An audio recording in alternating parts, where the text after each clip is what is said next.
ازيكم يا حبايبي، عاملين ايه؟ يا رب تكونوا بخير. اول فيديو ليا على القناه الجديده، قناه مي شبانه.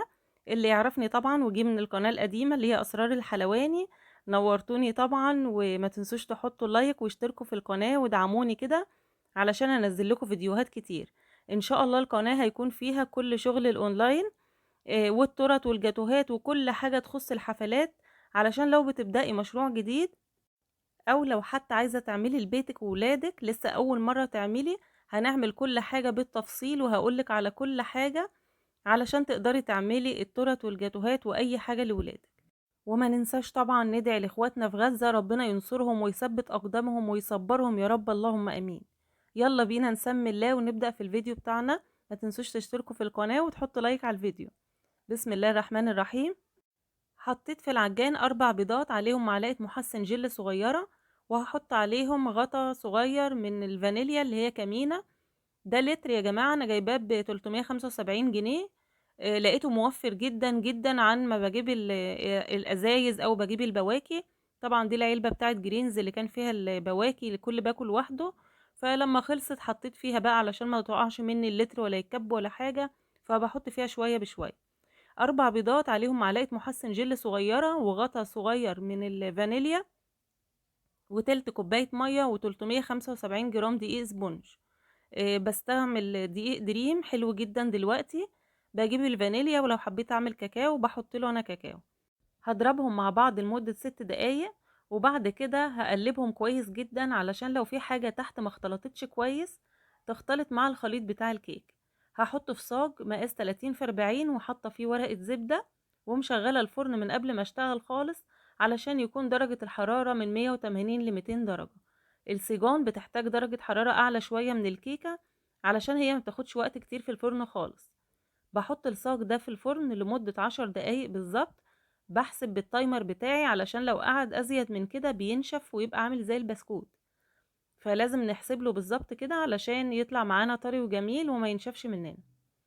اهم حاجة نساوي الخليط كويس جدا زي ما انتم شايفين كده، علشان ما يبقاش فيه جنب رفيع وجنب تخين. كده تمام. هدخله الفرن بتاعي يقعد ال10 دقايق، واول ما بيخرج بغطيه على طول بورقة زبدة واحط عليها فوطة كمان، واسيبه لوقت ما استخدمه. هعمل دلوقتي الكريمة اللي هعمل بيها الكبات. حطيت كوباية وربع كريم شانتيه، وحطيت تلت كوباية سكر، وهحط كمان عليهم باستري. الباستري ده اختياري، ممكن تحط معلقتين، ممكن تحط تلت كوباية، ربع كوباية. هو عموما علشان يزود الطعم معاكي، فهو اختياري. بستخدم كريم شانتيه ريتش المتحدة، غني جدا وحلو قوي قوي. حتى مش محتاج معاه الباستري ولا الكريمة اللباني ولا اي حاجة، بس انا بحب اعزز الطعم كده بالباستري والكريمة اللباني. حطيت كوباية وربع كريم شانتيه، عليهم تقريبا كوباية ونص مية لو احتاجت، عشان احنا كل ما بندخل في الشتاء اكتر كل ما المقدار ده ممكن يزيد بتاع المية. المية بتكون متلجة. وحطيت تلت كوباية سكر، وحطيت تلت كوباية باستري. وحطيت كمان شوية كريمة لباني وسبتها تتضرب مع بعض كده لحد ما يبقى القوام بتاعها حلو وتقيل. وهبدأ اجهز الصاج بتاعي. انا خدت دايرة على قد الكبات اللي انا هشتغل فيها، وبعد كده هقطع الصاج بتاعي لدواير. طبعا لو هشتغل في اشكال تانية هحط القالب، وبعد كده هاخد المقاس بتاعه واقطع المقاس بتاعه. انا هحشي الكبات بتاعتي دي صوص فراولة وقطع مانجا، والنوع التاني هحشيه بالكراميل. كده الكريمة اتضربت معايا. الكبات اللي هحط فيها صوص الفراولة والمانجا بقسم الدواير بتاعتي كده علشان احط طبقات، وبعد كده يبقى في مكان احط المانجا بتاعتي، لان المانجا طبعا بتاخد مكان كبير. فلو حطيت الدايرتين كاملين مش هينفع احط المانجا، مش هيبقى في مكان وكده. فعشان كده بقسم طبقات الكيك. لكن اللي هعمل فيها الكراميل هحط الدايرة زي ما هي كده، لانه طبعا هي مش هتاخد مكان زي قطع المانجا. فهنشوف مع بعض دلوقتي احنا هنفنشها ازاي. بحب احط بقى الصوص كده يبقى كمان باين من الجناب اكتر حاجة، علشان في التصوير بيكون شكله حلو جدا للعملاء وانت بتصوري عشان تحطي على الجروب بتاعك. وبحط طبعا في الكبات الكراميل كراميل، ولو عايزة تعملي بقى لوتس او تعملي اي طعم تاني تعملي زي ما انت عايزة. كده تمام. هابدأ أسقي حاجة بسيطة خالص، لإن الصاج طبعًا زي ما قُلت لكم أنا مسوياه 10 دقايق بس في الفرن، فما نشفش معايا ولا أي حاجة خالص، فمش محتاج يتسقى كتير عشان ما يعجنش معاكِ. وتبدئي تحطي طبقة كريمة، طبعًا ما تكتريش أوي عشان الكب برضه يكفي الحاجات التانية اللي أنتِ هتحطيها. أنا هاحط كمان طبقة كيك، وبعد كده هاسيب بقى الكبات كلها لحد تاني يوم لما اجي اطلع. يعني انا الشغل ده كله بشتغله قبلها بيوم، بعمل الكيك مثلا الصبح بدري، وابدا ان انا افنش فيه بالليل خالص، يعني بعد الغدا بقى بعد ما اكون خلصت حاجة الولاد وكل حاجة ابدا افنش فيه، اسهر فيه كده اخلص كل حاجة على مهلي.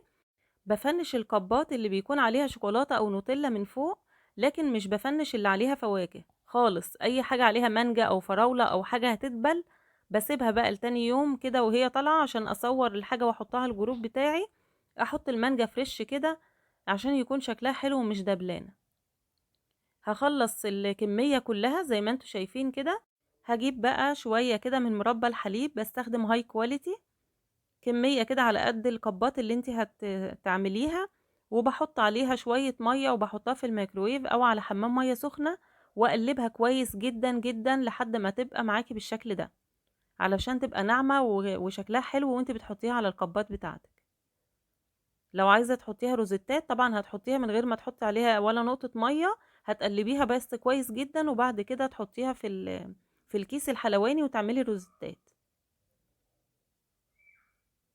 القوام بتاع high quality أحلى بكتير، والطعم كمان أحلى من المتحدة بصراحة. المتحدة بقت مسكرة قوي والقوام بتاعها مش مظبوط.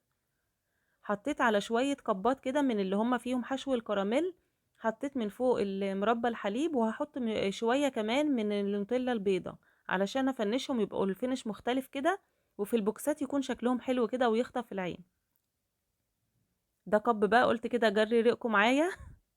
عملته نصين زي ما انتم شايفين كده، شايفين شكله حلو ازاي؟ طعمه بيكون حلو جدا والكريمة غنية جدا، وبيبقى حلو قوي بصراحة. يعني الكبات الفانيليا بالذات بتكون خفيفة وطعمها تحفة.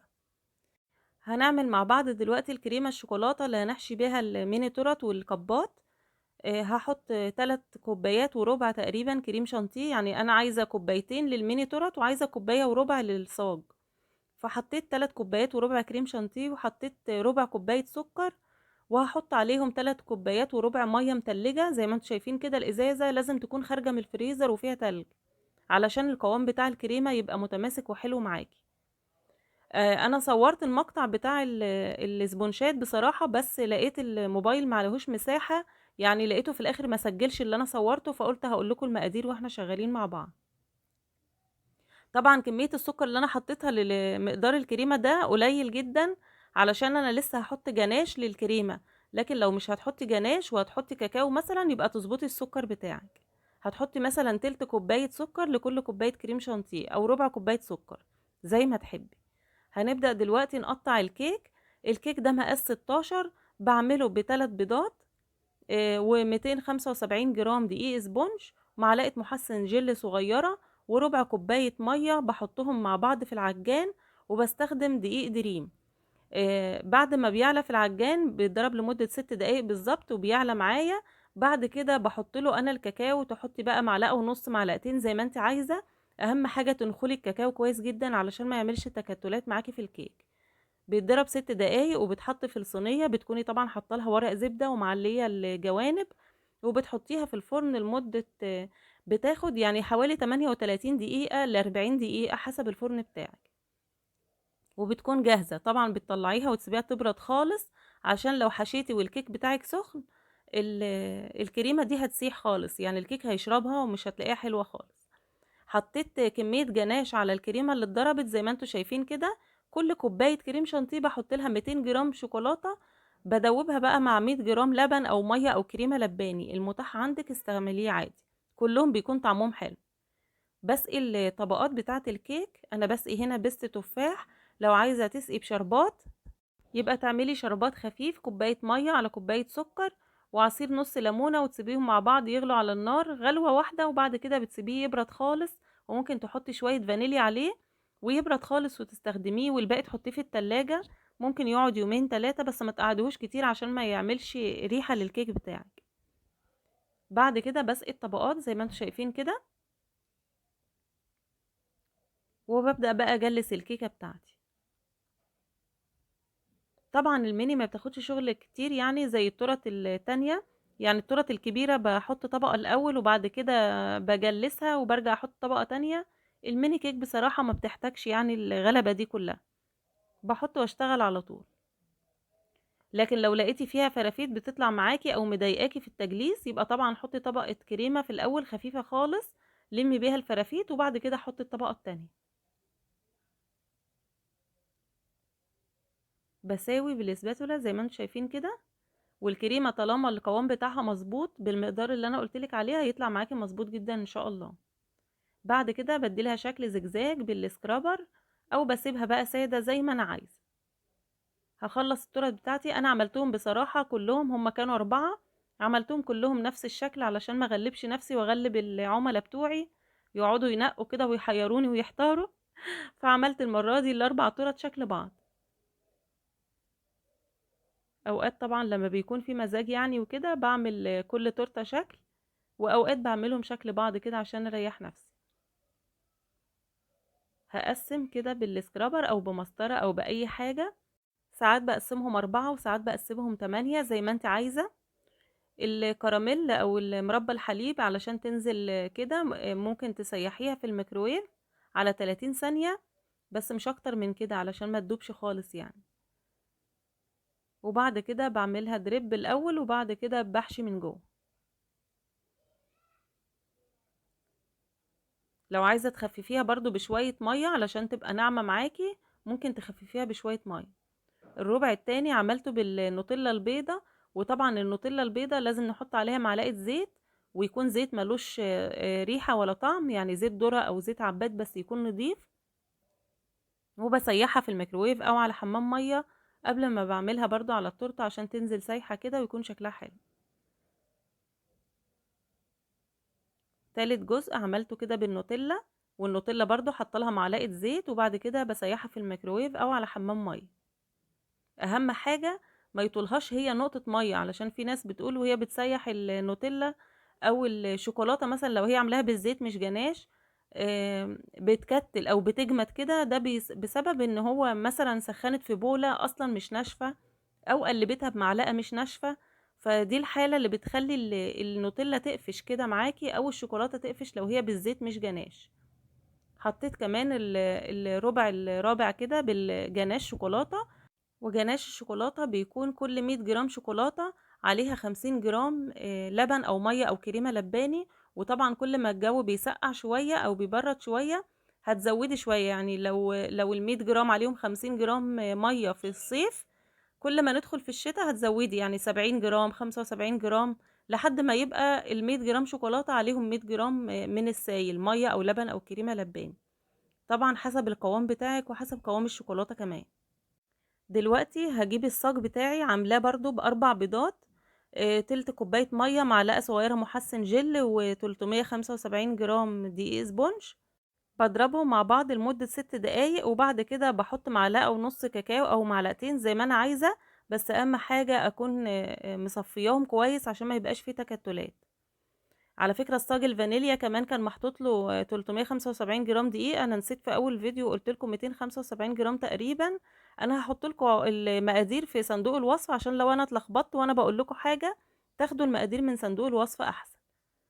دلوقتي انا هشتغل في القارب زي ما انتم شايفين كده، خدت المقاس بتاعه وحطيت في الاول طبقة كريمة خفيفة خالص تحت في القارب، وحطيت كمان طبقة جناش. بحب احط حاجة بقى تدي طعم كده، سواء جناش او كراميل او نوتيلا اي حاجة، علشان تدي طعم ما يكونش الكيك والكريمة بس.